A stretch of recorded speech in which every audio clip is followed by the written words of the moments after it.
Everyone, जय श्री राम सभी को। तो आज हम पढ़ेंगे क्लास 12 के अंदर लेक्चर नंबर 6 ऑफ एटम और इसके अंदर हम पढ़ेंगे एनर्जी स्पेक्ट्रा के बारे में। ठीक है, तो एटम के अंदर हमारे 3 टॉपिक रहते हैं। तो एनर्जी स्पेक्ट्रा, एक एटॉमिक स्पेक्ट्रा जिसमें हम स्पेक्ट्रल सीरीज पढ़ेंगे और एक बोहर क्वांटाइजेशन। ठीक है, तो अभी हम देखेंगे कि energy spectra of an atom. तो नील बोहर सर ने जो अपने पोस्टुलेट दिए थे उसके अंदर थर्ड पोस्टुलेट को रिवाइज करो। उसमें क्या दे रखा था कि कोई भी इलेक्ट्रॉन जब न्यूक्लियस के अराउंड में रिवॉल्व करता है डिफरेंट ऑर्बिट्स के अंदर, ठीक है, तो उनकी कुछ न कुछ एक फिक्स्ड एनर्जी होती है। ठीक है, तो इसको हम फिक्स्ड एनर्जी ऑर्बिट्स या स्टेबल ऑर्बिट्स भी बोलते हैं। ये जो ऑर्बिट्स है इनके अंदर इलेक्ट्रॉन रिवॉल्व कर रहे। अब मान लेते हैं कि कोई भी इलेक्ट्रॉन है वो m इज इक्वल टू ये तो 1 ground state, m is equal to 2 ये है first excited state, m is equal to 3 ये है सेकेंड एक्साइटेड स्टेट। देखो m इज इक्वल टू 1 ये न्यूमेरिकल के लिए इंपॉर्टेंट इसलिए लिख रही हूँ, m is equal to 1 mean ground state. ठीक है, और m is equal to 2 means first excited state, m is equal to 3 means second excited state, इस तरह से। ठीक है, अगर कोई इलेक्ट्रॉन सेकेंड ऑर्बिट से फर्स्ट ऑर्बिट में आता है, ठीक है, तो कितनी एनर्जी रिलीज होगी और वो एनर्जी को रिलीज करेगा या फिर वो एनर्जी को एब्जॉर्ब करेगा। तो यही वाला कॉन्सेप्ट हमें पढ़ना है, इसको पढ़ना है। ठीक है, तो इसका डेरिवेशन स्टार्ट करें। देखो, तो जो इलेक्ट्रॉन है वो रिवॉल्व कर रहा है, दैट मीन्स उसके पास काइनेटिक एनर्जी भी होगी, उसकी एक पर्टिकुलर पोजीशन है तो उसके पास पोटेंशियल एनर्जी भी होगी। तो यही दोनों चीजें हमें यहाँ पे पढ़नी है। Total energy of an atom किसके इक्वल होगी? Kinetic energy plus potential energy. अब हम इनको देखेंगे कि काइनेटिक एनर्जी किसके इक्वल होती है और पोटेंशियल एनर्जी किसके इक्वल होती है। सबसे पहले यूजिंग बोहर्स फर्स्ट पोस्टुलेट, उसके अकॉर्डिंग हमारे पास क्या था? Centripetal force is equal to electrostatic force of attraction between the nucleus and the electron. वो क्या होंगे? Equal. Centripetal force mv square by r, electrostatic force kz e square divide by r square. r से ये r cancel हो गया, ठीक है, इधर बच गया mv स्क्वायर। बट हमें mv स्क्वायर नहीं चाहिए, हमें चाहिए काइनेटिक एनर्जी जो कि होती है हाफ mv स्क्वायर। तो दोनों साइड हमने हाफ से मल्टीप्लाई कर दिया और ये आ गया काइनेटिक एनर्जी। ठीक है, तो काइनेटिक एनर्जी कितनी आ गई? kz e square divide by 2r। ठीक है, अब इसमें से ये ध्यान रखना है कि जो काइनेटिक एनर्जी है इनवर्सली प्रोपोर्शनल है r के और डायरेक्टली प्रोपोर्शनल है z के। कई बार कुछ क्वेश्चंस के अंदर इसको पूछ लिया जाता है, बाकी पूरा फॉर्मूला अगर याद रखना है याद रख लो, वरना तो 1 सेकंड के अंदर माइंड में कैलकुलेट कर लो कि mv स्क्वायर बाई r था, kz e square by r square के था, तो हाफ हाफ से मल्टीप्लाई करेंगे, एक r से एक r कैंसिल होगा, तो माइंड में कैलकुलेशन हो जाएगी, बहुत ज्यादा रट्टा मारने की जरूरत नहीं होगी। ठीक है, तो ये हो गया काइनेटिक एनर्जी। फिर पोटेंशियल एनर्जी, देखो potential energy of an electron किसके इक्वल होता है? पोटेंशियल इंटू चार्ज, पोटेंशियल का फॉर्मूला किसके इक्वल होगा? kz e divide by r। ठीक है, और चार्ज किसके इक्वल होता है? इलेक्ट्रॉन का -e। तो ये किसके इक्वल हो गया? kz e square divide by r। तो हमारे पास पोटेंशियल एनर्जी आ गई -kz e square by r। ठीक है, काइनेटिक एनर्जी पॉजिटिव है, पोटेंशियल एनर्जी नेगेटिव है। नेगेटिव मींस उसके बाइंड स्टेट को दिखाता है कि इलेक्ट्रॉन है वहां पे बाइंड है, उसकी जो पोजीशन है जिसकी वजह से पोटेंशियल एनर्जी है इलेक्ट्रॉन में, तो वो बाइंड पोजीशन है।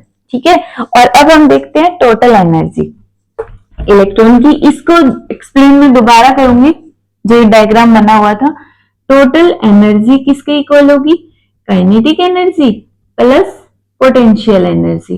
काइनेटिक एनर्जी का formula K Z E square divide by twice of R, ठीक है, और पोटेंशियल एनर्जी का minus K Z E square divide by are.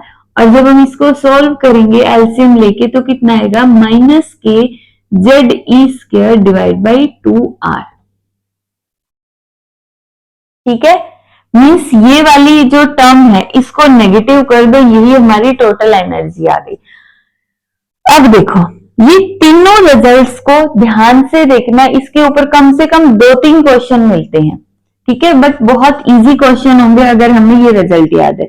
जो टोटल एनर्जी होता है वो किसके इक्वल होता है, total energy is equal to negative of kinetic energy. Total energy किसके इक्वल होगा, नेगेटिव ऑफ काइनेटिक एनर्जी। और उसके बाद टोटल एनर्जी किसके इक्वल होगा, अगर हम पोटेंशियल एनर्जी की बात करें तो यहां से पोटेंशियल एनर्जी डिवाइड बाई 2 कर दे, ठीक है, या फिर potential energy is equal to twice of total energy. ये हो जाएगा हमारा, ये इन दोनों का रिलेशन, पोटेंशियल एनर्जी का और टोटल एनर्जी का कर लोगे, ठीक है। अब इनके ऊपर बेस्ड एक क्वेश्चन है, देखो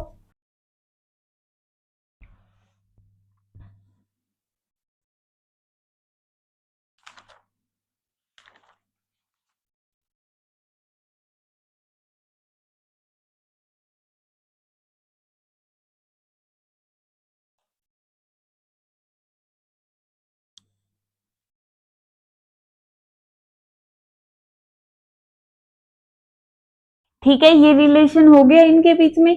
अब देखो अगर हम इधर r की वैल्यू को पुट कर दे, r किसके इक्वल था, हमारा रेडियस निकाला था ना नील बोहर मॉडल के अंदर, जो हमने थ्योरी पढ़ी थी उसमें रेडियस निकाला था, उसका फॉर्मूला क्या था, M square H square divide by 4 pi square M K Z E square.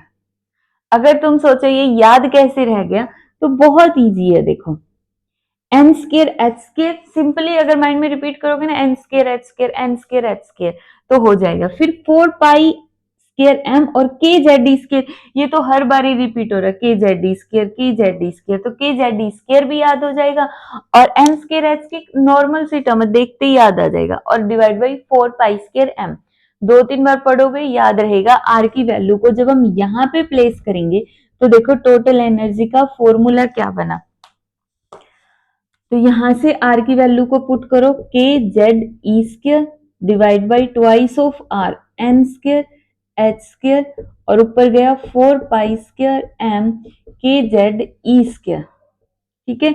2 से ये 2 कैंसिल हो गया, तो यहां से कितना बना 2 पाई स्क्र, के 2 बार है तो के स्क्र, जेड भी 2 बार है जेड स्क्र ई की पावर 4 और m, ठीक है, सारी टर्म्स हो गई, ठीक है, और divide by N square H square, ये आ गया हमारा टोटल एनर्जी, जिसको हम E से दिखा देते हैं, ठीक है। यहां से ही आगे डिराइव होगा जो एटॉमिक स्पेक्ट्रा है, स्पेक्ट्रल सीरीज का डेरिवेशन है। सिंपली काइनेटिक एनर्जी निकाली, पोटेंशियल एनर्जी, टोटल एनर्जी, उसके अंदर R की वैल्यू को पुट कर दिया तो हमारे पास आ गई, तो हमारे पास आ गई यहाँ पे टोटल एनर्जी। अब यहां से देखो जो जो टर्म कांस्टेंट है ना उनको एज इट इज रखो, 2 पाई स्क्वायर के स्क्वायर जेड स्क्वायर है तो ई की पावर 4 आएगा m और डिवाइड बाई एच स्क्वायर और ये लिख लो अलग से n स्क्वायर, ठीक है, हो गया। तो यहां से जब हम सारी वैल्यू पुट कर देंगे ना, पाई की, के की, जेड की, ई की, एम की, एच की, तो हमारे पास आएगा यहाँ पे नेगेटिव था ना सारी टर्म, नेगेटिव में 13.6 इलेक्ट्रॉन वोल्ट, जेड को एज इट इज रख लो और डिवाइड बाई एन स्क्वायर, ठीक है, ये हमारे पास आ गया simply -13.6 electron volt. Electron volt में हम सॉल्व कर लेंगे और जेड स्क्वायर को मैंने एज इट इज रखा, ऐसा क्यों, क्योंकि न्यूमेरिकल्स में कभी तुम्हें हीलियम देंगे, कभी तुम्हें लिथियम देंगे, तो जेड के ऊपर कैसे डिपेंड करता है पता होना चाहिए। ठीक है, तो इसलिए ये जो फॉर्मूला बन गया ये इस तरीके का बन गया। ठीक है, अगर हम बात करेंगे कि Z इज इक्वल टू 1 है, मीन्स सिर्फ हाइड्रोजन के केस में देख रहे हैं, तो ये फॉर्मूला बन गया n स्क्वायर, इतना एनर्जी का। क्लियर है, ये हो गया। अब देखो यहाँ पे हमने ये डायग्राम ऐसे बनाया था, ये है फर्स्ट ग्राउंड स्टेट और ये है हमारी n is equal to second first excited state. जब यहां से इलेक्ट्रॉन इधर जा रहा था तब हमें देखना था इसकी एनर्जी E2 मान लो और इसकी एनर्जी E1 मान लो। ठीक है, अब इसको सॉल्व करेंगे। अब देखो अगर हमारे पास, इसको En बोल दूं समझने के लिए, अगर N1 है ग्राउंड स्टेट है तो एनर्जी होगी 13.6 इलेक्ट्रॉन वोल्ट। अगर N2 है तो एनर्जी होगी 13.6, 2 का स्क्वायर 4 इलेक्ट्रॉन वोल्ट, 4 दिए 12, 3.4, 4 चौके 16 इलेक्ट्रॉन वोल्ट। अगर E की वैल्यू 3 है तो 13.6 divide by 9 electron volt, 1 4 5 1.5 electron volt. और इसी तरह अगर 4 है तो 13.6 डिवाइड बाई 16 इलेक्ट्रॉन वोल्ट, जो कि डायरेक्ट 0.85 इलेक्ट्रॉन वोल्ट। ठीक है, तो इस तरीके से अब ऑब्जर्व करो, जो ये ग्राउंड स्टेट है ना, ये वाली ग्राउंड स्टेट, जो ग्राउंड स्टेट होगी इसकी एनर्जी देखो सबसे कम है। यहाँ पे हम नेगेटिव को सबसे कम मान के चलते हैं। नेगेटिव का मतलब वो जो इलेक्ट्रॉन है ना वो बाउंड है न्यूक्लियस के साथ बहुत स्ट्रांगली। तो यहाँ पे वैसे तो इलेक्ट्रॉन की लार्जेस्ट वैल्यू है, लेकिन लार्जेस्ट है नेगेटिव के अंदर। ठीक है, तो एक तरह से हम बोलेंगे मिनिमम एनर्जी। ठीक है, और जैसे जैसे हम नीचे की तरफ जाएंगे एनर्जी क्या होगी, एनर्जी इंक्रीजेस, एनर्जी इंक्रीजेस। जैसे जैसे n नीचे की तरफ जा रहा है मतलब n इंक्रीज हो रहा है, तो यहाँ पे एनर्जी इंक्रीज होगी। एनर्जी इंक्रीज होने का मतलब है कि वो पॉजिटिव की तरफ जाती जाएगी, नेगेटिव में वैल्यू कम हो जाएगी। तो अब यहाँ पे देखो E2 की वैल्यू कितनी है, -3.4 इलेक्ट्रॉन वोल्ट, और यहाँ पे कितनी है, -13.6 इलेक्ट्रॉन वोल्ट। ठीक है, तो यहां पर जो E2 है उसकी वैल्यू ग्रेटर है E1 से, तो ये जो लेवल है सेकेंड लेवल, ये हायर एनर्जी लेवल, तभी तो इसको हम एक्साइटेड स्टेट बोलते हैं। एक्साइटेड स्टेट मतलब कि हायर एनर्जी लेवल। तो सेकेंड ऑर्बिट जो हो गया उसकी एनर्जी हो गई ज्यादा। ठीक है, सेकेंड ऑर्बिट की एनर्जी ज्यादा है फर्स्ट के कंपैरिजन में। तो इलेक्ट्रॉन अगर इधर से फर्स्ट में गया वहां पे तो उसको थोड़ी सी एनर्जी चाहिए, तो उसके पास जितनी एक्स्ट्रा एनर्जी थी वो सारी दे देगा ये। ठीक है, सारी बाहर निकाल देगा और हमें यहाँ पे फोटोन मिलेगा, और उस फोटोन की जो एनर्जी होगी यहाँ पे वो एच न्यू होगी, जो किसके इक्वल होगी, E2 माइनस E1 के इक्वल होगी। ठीक है, अब यहां से देखो जो न्यूमेरिकल के अंदर यूज होता है वो वाली टर्म देखो, इजी से न्यूमेरिकल है, इसके गिनी चुनी टाइप है। एटम के अंदर सारी 6 या 7 के करीब टाइप्स होगी, मैं सारी करवा दूंगी जितने भी पेपर में आती है। तो यहाँ पे देखो En की वैल्यू थी -13.6 electron volt, Z square as it is रखो और 1/n स्क्वायर। ठीक है, ये था हमारा फॉर्मूला। अब हमें ये बताना फोटोन की एनर्जी, क्योंकि बहुत सारे क्वेश्चंस में मिलेगा कि वहां से एनर्जी गिरी, एनर्जी किसी भी फॉर्म में गिर सकती है, और कितने बहुत अच्छे अच्छे क्वेश्चंस आएंगे इसके ऊपर। तो बताओ फोटोन की एनर्जी कितनी होगी, तो यहाँ पे किसके इक्वल होगा, ये photon E is equal to E2 minus E1। E2 की वैल्यू n को 2 पुट करो, 13.6 इलेक्ट्रॉन वोल्ट, जेड स्क्वायर बाहर रख दो और 1/n की वैल्यू बाहर रखने की जरूरत नहीं है, अभी एज इट इज पुट करो। n की वैल्यू 2 है ना, इसको मैं एक बार के लिए n2 बोल दूं, क्यों, समझ आएगा, n2 का स्क्वायर। ठीक है, और फिर माइनस में और ये माइनस में plus 13.6 electron volt Z square divide by n1 का स्क्वायर।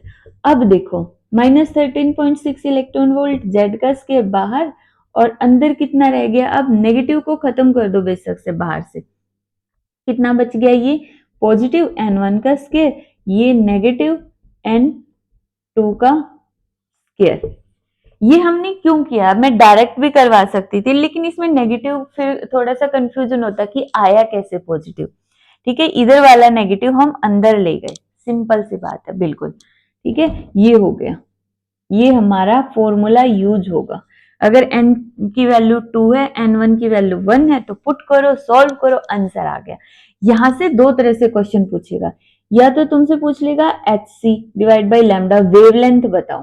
ठीक है, इसको थोड़ा ध्यान से समझो। अभी के लिए ये किसका फॉर्मूला है, एनर्जी का, याद रखना है। ठीक है, देखो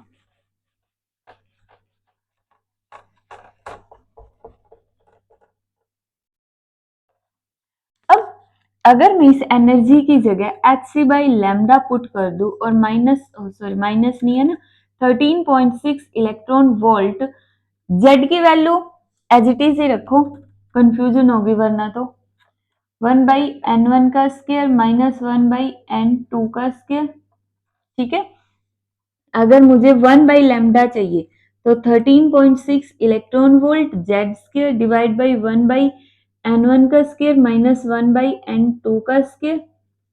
ठीक है, और डिवाइड बाई एच सी। जब मैं यहाँ पे एच सी की वैल्यू पुट करूंगी, एच सी किसके इक्वल होता है, ठीक है, या फिर इलेक्ट्रॉन वोल्ट एंगस्ट्रॉम के इक्वल, क्लियर, इसके इक्वल होगा। जब मैं ये वैल्यू यहां पुट करूंगी तो हमारे पास एक और कांस्टेंट आ गया, ये वाला, उसको हम बोलते हैं R, Z square as it is 1/n1 का स्क्वायर माइनस 1/n2 का स्क्वायर, और आर है हमारे पास Rydberg constant, Rydberg constant, Rydberg constant, Rydberg constant. ठीक है, जिसकी वैल्यू होती है 1.09 इंटू 10⁻⁷। यूनिट्स क्या होगी, वेवलेंथ अपोजिट है तो मीटर पर मीटर। ठीक है, तो ये आ जाएगा रेडबर्ग कांस्टेंट जिसकी इतनी वैल्यू है, और यहां से हमारे पास स्पेक्ट्रल सीरीज के न्यूमेरिकल बनेंगे। तो अभी तक हमारे पास दो फॉर्मूले इंपॉर्टेंट है, ये वाला और ये वाला। क्लियर हो जाएगा, दोनों न्यूमेरिकल क्लियर है, कर लोगे यहां से इसको सॉल्व, करवा दूं। अब सबसे पहले हम देखेंगे एक बार के लिए एटॉमिक स्पेक्ट्रा, फिर इसके न्यूमेरिकल पढ़ेंगे। एटॉमिक स्पेक्ट्रा की थ्योरी एग्जाम्स में इतनी नहीं आती, ना एग्जाम्स में आईआईटी वगैरह में आती है और ना ही उसमें, फिर भी थोड़ी सी थ्योरी हमें पढ़नी है तो वो थ्योरी करवा देती हूँ पहले, फिर इसके न्यूमेरिकल देखेंगे हम।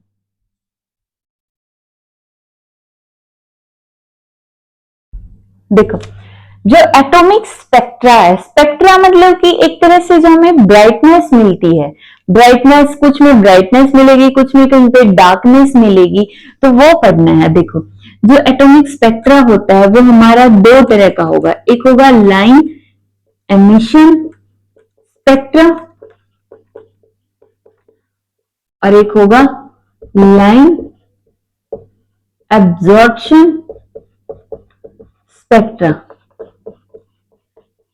ठीक है, बात एक ही है, कोई ज्यादा सा डिफरेंस है नहीं, बट फिर भी समझते इसको। देखो, यहाँ पे हमने क्या ले लिया, गैस ले ली, या फिर बोल दो हॉट वेपर्स ले ली। ठीक है, एक कंटेनर के अंदर लेके, और इसका ढक्कन है जो हमने बंद कर दिया। अब इसको हमने क्या किया है कि इसके अंदर से इलेक्ट्रिक करंट मैं पास कर रही हूं, जो ये गैस है इसके अंदर से क्या पास किया है, इलेक्ट्रिक करंट, इलेक्ट्रिक करंट। ठीक है, यहां पे हमारे पास क्या है, गैस की मॉलिक्यूल्स है या वेपर्स है। अब वेपर्स है तो ऑब्वियसली क्या होगी, हॉट होगी ना, गर्म होगी। ठीक है, अब यहां से क्या होगा कि लाइट वो निकलेगी और उसको हम प्रिज्म में से पास करेंगे, तो यहां से हमें डिफरेंट डिफरेंट वेवलेंथ्स मिलेगी, वही वीव गियर, वीव गियर वाली। ठीक है, ना हमारे पास वीव गियर, ये कलर्स हमें मिलेंगे इन जनरल, होता है ये, बट यहाँ पे हमें सारे कलर्स नहीं मिलेंगे। इन जनरल होता है कि प्रिज्म के अंदर से हमने व्हाइट लाइट पास की और हमें सारे कलर्स मिल गए, बट देखो ये जो गैस है ना, इसने कुछ कंपोनेंट्स को, कुछ कलर्स को ये खा गई है। खा गई मतलब कि डाइजेस्ट कर लिया, इसने एब्जॉर्ब कर लिया है। तो जब हमने इससे पास होने वाले जो रेडिएशन है, जैसे इलेक्ट्रिक करंट पास हुआ और यहाँ से रेडिएशंस निकली, यहां तक इलेक्ट्रिक करंट जा रहा था, फिर इसके अंदर से जो रेज निकली, रेडिएशंस निकली, उन रेडिएशंस को हमने प्रिज्म से पास करवा के देखा ना, तब पता चला। जैसे वो होता है ना, जब एक शॉपकीपर है किसी भी एक पैकेट पे लिख देता कि ये पैकेट 2 kg का है, जब हमने मेजर किया तो पता चला 1.750 kg का है, तो वहां पे थोड़ा सा मतलब गोलमाल हो गया है, ठीक है।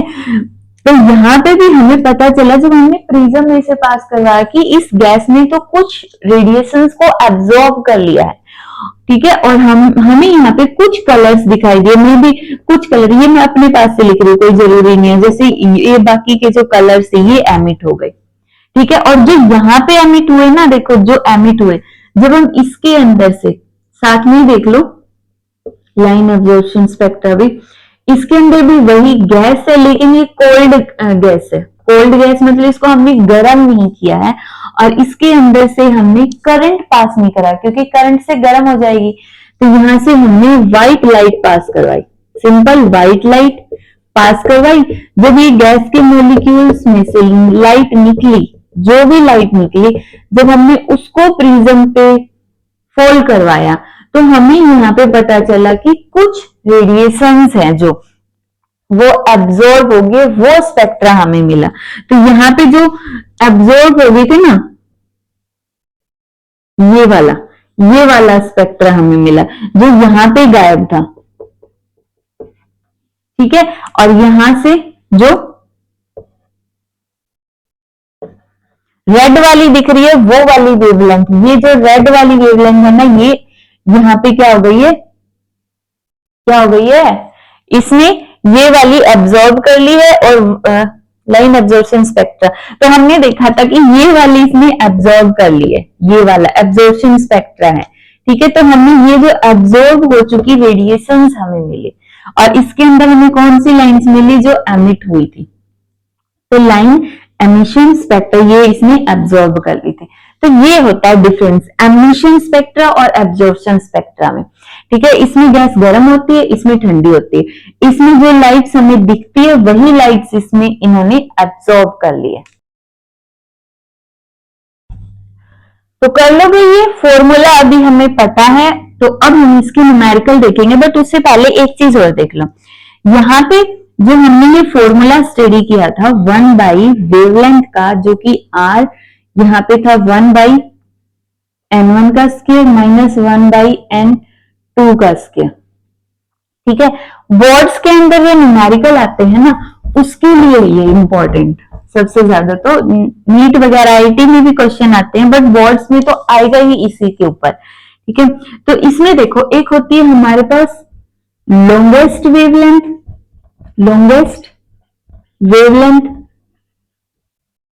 और एक होगी शॉर्टेस्ट वेवलेंथ,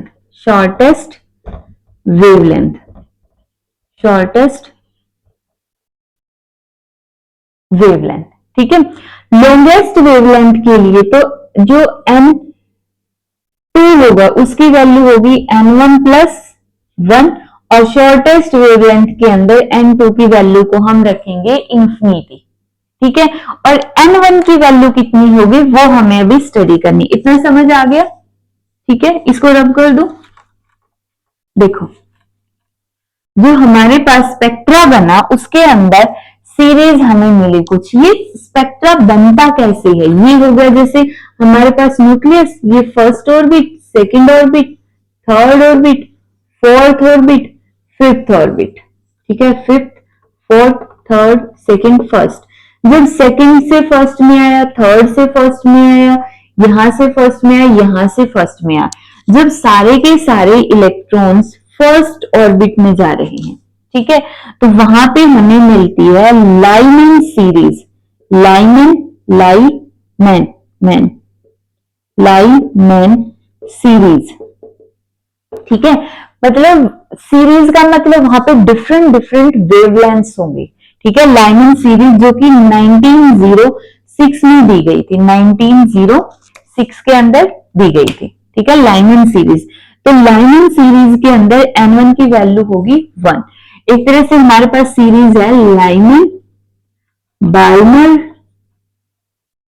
पाश्चन, ब्रैकेट और पीफंड। ठीक है, इसके लिए N1 की वैल्यू 1, 2, 3, 4, 5। क्लियर? तो अगर सारे के सारे इलेक्ट्रॉन 1 में आ रहे तो N1 1 हो गया और इसके लिए N2 की वैल्यू 2, 3, 4, 5, 6 सोन चलती जाएगी। उसके बाद है हमारे पास अगर N1 की वैल्यू 2 हो जाए तो क्या होगा? तो हमारे पास कौन सी सीरीज होगी? Balmer series.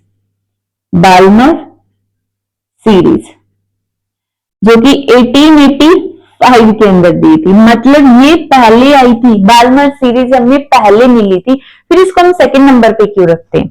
क्योंकि ये जो है ना सारी की सारी ये होती है यू वी आई आई आई। इसका मतलब ये यूवी लाइट में मिलती है, ये विजिबल में मिलती है और बाकी तीनों इंफ्रारेड के अंदर मिलती है। ठीक है, ये तीनों इंफ्रारेड में मिलेगी। फर्स्ट यूवी लाइट में अल्ट्रावायलेट जो कि हम देख नहीं सकते बेयर आइज से, और जो यही वाली सीरीज है ना सिर्फ ये सीरीज ऐसी है जिसको हम अपनी बेयर आइज से देख सकते। इसलिए जब ये सीरीज मिली तो पता चला कि अच्छा ऐसे ऐसे स्पेक्ट्रल सीरीज बनती है। तो बाल्मर जो साइंटिस्ट था उन्होंने ये सीरीज 1885 के अंदर ही दे दी थी। ठीक है, इस 1885 में सबसे पहले विजिबल रीजन में। उसके बाद इस पे एक्सपेरिमेंट हुआ तो लाइमन ने 1906 में ये बता दिया कि फर्स्ट ऑर्बिट में भी जा सकते हैं इलेक्ट्रॉन। ठीक है, तो यहाँ पे देखो बाल्मर सीरीज कब मिलेगी? जब फर्स्ट में नहीं जाएंगे, थर्ड से सेकंड में ही रुक जाएंगे, फोर्थ से सेकंड में रुक जाएंगे, फिफ्थ से सेकंड में। तो सेकंड ऑर्बिट में इलेक्ट्रॉन गए तो इसका मतलब बाल्मर सीरीज बन गई। एक और बता देते हैं, अब इसके लिए N2 की वैल्यू कितनी होगी? N1 की 2 से शुरू हो रही है तो ये होगी 3, 4, 5, 100। ठीक है, अब अगर N1 की वैल्यू 3 हो जाए, 3 हो गई तो मतलब कौन सी सीरीज बन गई? पाश्चन सीरीज। पाश्चन सीरीज। ठीक है, पाश्चन सीरीज मतलब इलेक्ट्रॉन आए तो वे फोर्थ से, लेकिन वो थर्ड में ही रुक जाएंगे, फिफ्थ से भी थर्ड में, सिक्स से भी थर्ड में। ठीक है, तो N2 की वैल्यू इलेक्ट्रॉन थर्ड ऑर्बिट में कहां से आ सकते हैं? फोर्थ से, फिफ्थ से, सिक्स से, सो ऑन। ठीक है, सारी सीरीज कर लोगे। अब समझ में आ गया लॉन्गेस्ट वेवलेंथ। अगर मैं बोलूं लाइमन की या बाल्मर की ले लेते हैं, फॉर एग्जांपल बाल्मर की। बाल्मर के अंदर N1 की वैल्यू होगी 2 तो N2 की वैल्यू होगी 3। लॉन्गेस्ट वेवलेंथ मिल जाएगी। जब हम इस फॉर्मूले में पुट करेंगे ना R N1 का स्क्वायर 2 का स्क्वायर और N2 का स्क्वायर मीन्स 3 का स्क्वायर। जब R की वैल्यू पुट करके सॉल्व करेंगे और वेवलेंथ निकालेंगे तो हमें मिलेगी लॉन्गेस्ट वेवलेंथ। ठीक है, और इसके अंदर वही N1 इज इक्वल टू 2 तो N2 is equal to infinity 1 by lambda R 1 by 2 का square minus 1 by infinity, 1 by infinity हो गया 0। इसको सॉल्व कर लो तो हमें मिल जाएगी शॉर्टेस्ट वेवलेंथ। किसी भी सीरीज के लिए आ सकता है ये। अगर हमने यहाँ पे लाइमन के बजाय ब्रैकेट के लिए क्या तो N1 की वैल्यू 4 हो जाएगी और N2 की वैल्यू 5। सिंपल है। ठीक है, अब ये जो हमें सीरीज में ली थी ना नील बॉहर सर की मॉडल की एक लिमिटेशन थी यहाँ पे, और वो लिमिटेशन क्या थी देखो। अब जब हम यहाँ पे सॉल्व कर रही है अलग अलग वैल्यूज से, एक तो ये हो गई, ठीक है, एक हो गया N2 की वैल्यू 4 हो जाएगी, एक N2 की वैल्यू 5 हो जाएगी, N2 की वैल्यू 6 हो जाएगी। ठीक है, ये जो एक ही सीरीज के अंदर लाइमन या बाल्मर सीरीज में जब अलग अलग लाइंस मिल रही है ना, जिसको हमने किसी को H alpha, H beta, H gamma बोल दिया, एंड इसको जब हम 3 पुट करेंगे H अल्फा, N2 को 4 पुट करेंगे H बीटा, N2 को 5 पुट करेंगे यहाँ पे नेक्स्ट आ जाएगा। तो इसको नील बॉहर सर के पास कोई एक्सप्लेनेशन नहीं थी, कुछ अच्छी से एक्सप्लेनेशन नहीं थी, ये इनकी लिमिटेशन भी थी। कर लोगे? थ्योरी हो गई, ज्यादा हो गई, न्यूमेरिकल करते हैं अब इसके। देखो हमारा सबसे फर्स्ट क्वेश्चन है, an excited hydrogen atom emits a photon of wavelength lambda in returning to ground state। कि कोई भी हाइड्रोजन एटम है वो एक्साइटेड स्टेट में है और उससे वो ग्राउंड स्टेट में है। कौन से एक्साइटेड स्टेट हमें नहीं पता, ठीक है। The quantum number n of excited state is given by, वही बताओ कि कौन सी एक्साइटेड स्टेट है। मतलब क्या है कि न्यूक्लियस के अराउंड में एक हाइड्रोजन एटम एक्साइटेड में चला गया। हाइड्रोजन एटम में इसमें इलेक्ट्रॉन ही जाएगा, क्योंकि हाइड्रोजन में और तो कुछ होता नहीं है, तो इलेक्ट्रॉन किसी एक्साइटेड स्टेट में होगा। यहाँ पे हम इसमें मान लेते, डॉटेड का मतलब बीच में कुछ और भी हो सकता है। यहां से इलेक्ट्रॉन ग्राउंड स्टेट में आया, n1 इज इक्वल टू 1 है और n2 की वैल्यू हमें नहीं पता, n है। तो बताओ n की वैल्यू कितनी होगी, ट्राई करो, ऑप्शन दे रखे। तो यहां से 1 by lambda is equal to r, 1 by n1 का स्क्वायर माइनस 1 बाई n2 का स्क्वायर, और यहां से 1 by lambda is equal to r, 1 by n1 की वैल्यू 1, n2 की वैल्यू n। ये हो गया 1 by lambda is equal to r, अंदर मल्टीप्लाई कर दो, r divide by n square. हमें चाहिए n की वैल्यू, तो इधर ले आओ 1 by r divide by n का square, r minus 1 by lambda. हमें यहां से n स्क्वायर चाहिए, तो सबसे पहले हम क्या करेंगे, 1 बाई n स्क्वायर अलग से लिख लो, r डिवाइड में करेंगे तो 1 बाई लैम्बडा r। इतना तो आ गया। अब इसका एलसीएम ले लो, 1 by n square is equal to lambda r, यहां से कितना आ गया, lambda r minus 1। Simply LCM लिया है। अब n स्क्वायर किसके इक्वल आ जाएगा, पलट दो इसको, लैम्बडा r divide by lambda r minus 1। Square को हटा दो, अंडर रूट आ गया। तो इसमें हो जाएगा हमारे पास ऑप्शन नंबर सेकंड। इजी है बिल्कुल, ठीक है। नेक्स्ट क्वेश्चन, नेक्स्ट क्वेश्चन में मैंने बोल रखा कि एक हाइड्रोजन एटम है, जब वो n is equal to 6 state के अंदर था, तो वो x वेवलेंथ शो करता। वो x वेवलेंथ बताओ कितनी होगी। मीन्स ये बोल रहा है कि ये हाइड्रोजन एटम है, इसके अराउंड में ये हमने 2, 3, 4, 5 और 6 ऑर्बिट बना लिए। n था इधर, इलेक्ट्रॉन इधर था, यहां से वो एक्साइट कहां कहां पे हो सकता है, वो फर्स्ट स्टेट में जा सकता है, सेकंड में जा सकता है, थर्ड में जा सकता है, फोर्थ में जा सकता है, फिफ्थ में जा सकता है। तो कितनी ट्रांजिशन हो गए, 5। बट यहां से फिर वो जब वो इसमें आया था फिफ्थ से, इसमें भी तो आगे जा सकता है ना, और यहां से आया इसमें भी आगे जा सकता है, यहां पे आया था इससे भी आगे जा सकता है, ठीक है, और यहां से था इससे भी आगे जा सकता है। तो कितने ट्रांजिशन हुए, जितने ट्रांजिशन बिना रिपीटेशन के हुए उतनी ही हमें वेवलेंथ मिलेगी। तो एक तरह से हमें यही बताना है कि इलेक्ट्रॉन जब किसी एक्साइटेड स्टेट में होगा तो वो कितने ट्रांजिशन कर सकते हैं। तो उसके लिए शॉर्टकट होता है n into n minus 1 divide by 2। इतनी जंप कर सकता है और इतनी ही वेवलेंथ निकलेगी फिर, ठीक है। तो यहाँ पे n 6 है, तो 6 माइनस 1 डिवाइड बाई 2 3, तो कितनी वेवलेंथ आ गई, 15 वेवलेंथ। तो हमारा आंसर कितना आ गया, 15 आ गया, ठीक है। कर लोगे, क्लियर है। अब इसको समझने के लिए देखो, एक बार के लिए अगर n2 बोल दो, अगर n2 होगा तो 2 माइनस 1 डिवाइड बाई 2, 2 माइनस 1 1 1 1, मतलब फर्स्ट एक्साइटेड स्टेट से जब यहाँ पे ये n is equal to 1, n is equal to 2 है, सेकंड से कहां आ सकता है, सिर्फ फर्स्ट में ही आ सकता है। एक ही ट्रांजिशन पॉसिबल है, ये वाला, ठीक है। कर लोगे। अब इसके ऊपर बेस एक और क्वेश्चन देखते हैं, ये हमारी थर्ड टाइप है न्यूमेरिकल्स की एटम के अंदर। कर लोगे।